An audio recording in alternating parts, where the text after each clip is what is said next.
Hi, good morning, good evening, good afternoon. My name is Joe Murphy, and I want to talk to you about a book that I just picked up. No, I didn't buy it in the store. I actually bought it over 30 years ago. It's by Peter F. Drucker. He is, I'll just tell you what the Los Angeles Times said about Peter Drucker. He's the founding father of the science of management. Some consider him the founding father of modern day management today. And he was a genius. Now, he was a consultant and he worked for a lot of companies. He spent a lot of time at General Motors, as a matter of fact, and also taught at Claremont University in California, if I remember correctly. Anyway, the book is called The Effective Executive. And I was just looking through it. I was looking for some dates, and I can remember reading this book, by the way, and when I was much younger, back in 1989. It's when I first got into management. And so I just had gotten out of school and I'd taken a lot of courses, but it wasn't until I started reading books that I really understood the power of reading. Now, I will say this. If you don't have this book, you should pick it up. Everybody should have Peter Drucker's books.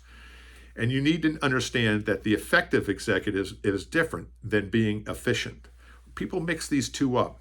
You want to be effective with people, efficient with things, and you want to be effective first with people and processes, and then try to figure out how to become efficient. We typically try to be efficient rather than effective. The effective executive, he also has another book called The Efficient Executive. He's got a number of books. He's got like 10 or 12 different books. I think I have them all. But anyway, it doesn't make any difference. I want to give you 8 practices that I think you'll find helpful today, and that will help change the way you manage and lead.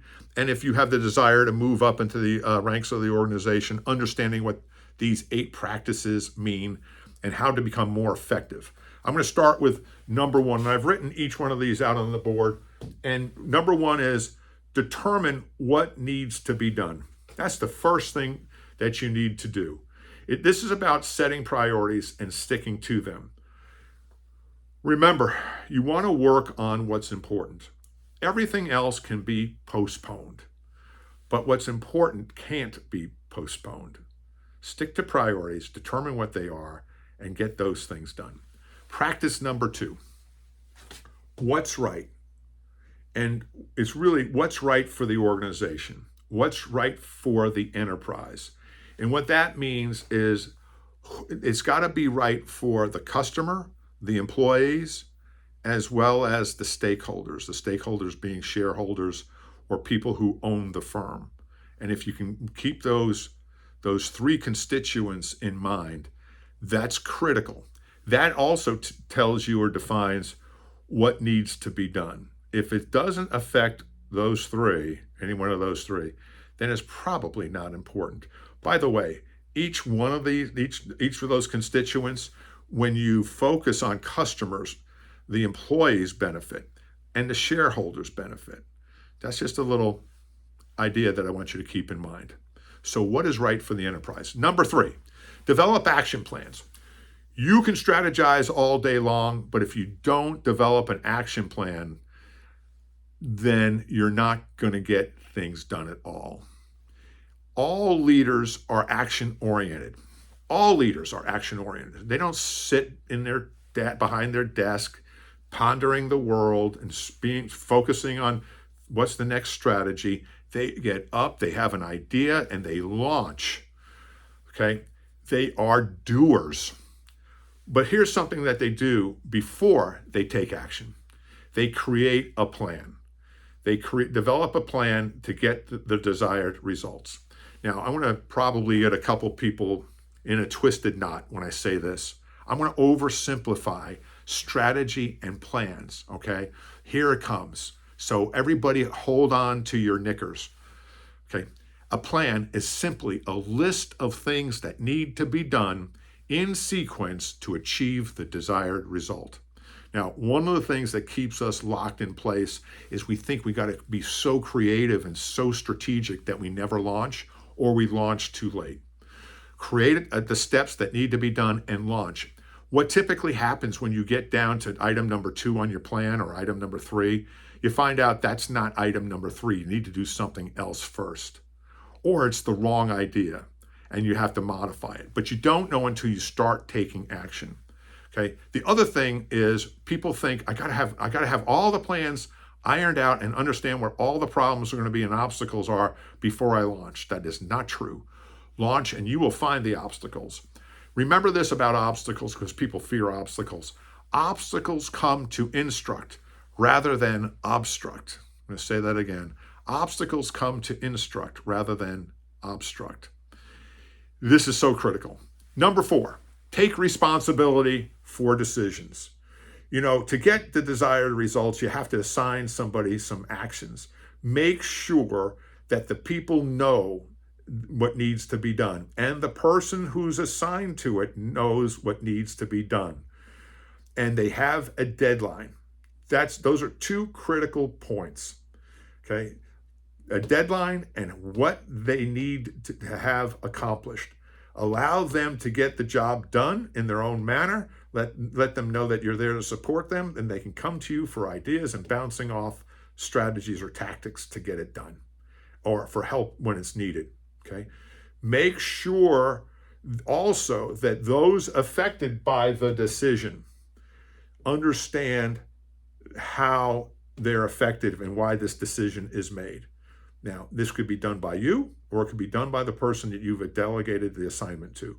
Depending on the task and what the goal is, you can do it either way. If it's affected by other executives, I think you need to take responsibility for that and explain why you're doing it and how they may be affected. Number 5 is focus and take responsibility on communication. You know, we think we're communicating by talking, but we need to make sure that we share plans with colleagues, superior, which are our bosses, our management, as well as subordinates and peers, and ask them for input. This is so critical. So take responsibility for communicating and ask for input. Number 6, focus on opportunities, not problems. Much of our life is spent on focusing on problems. When we get out of bed in the morning, we think about what problem we're going to solve, and that just sucks up all the energy and it makes us drained. What's the opportunity? Delegate the problems, fixing problems to somebody else. As an effective executive, you have to focus on opportunities, or you're not going to get the desired results for the organization that you've been hired to achieve, because it feels like work. And it'll suck you into problem solving every single day when it needs to be done or delegated to somebody else. Remember, problems don't produce results. Exploit opportunities that produce results, and you'll be better managing your time. Now let's get to number 7. I'm going to wrap this up with the last 2. The last 2 are critical. This is more about leadership. Okay, meetings must produce a result. Involve only the right people in the meeting. If they cannot help you produce the result, they shouldn't be invited. You can write a memo and say, here's what we're doing and here's why we're doing it. Involve people who will get assigned certain tasks in the meeting, and make sure every meeting produces a result. Do not waste your time with meetings if they're not going to produce a result or exploit an opportunity. If not, then you're not going to be productive, and meetings aren't going to be productive. Last, again, this is about leadership. Focus on the word we instead of I and me. The key thing here is when you focus on we start to trust our people. Think of their needs first, and yours hardly ever, if ever. It's all about your people. I'm Joe Murphy, and I am here for your success. Thanks for watching. And stay tuned for more Peter Drucker in the future.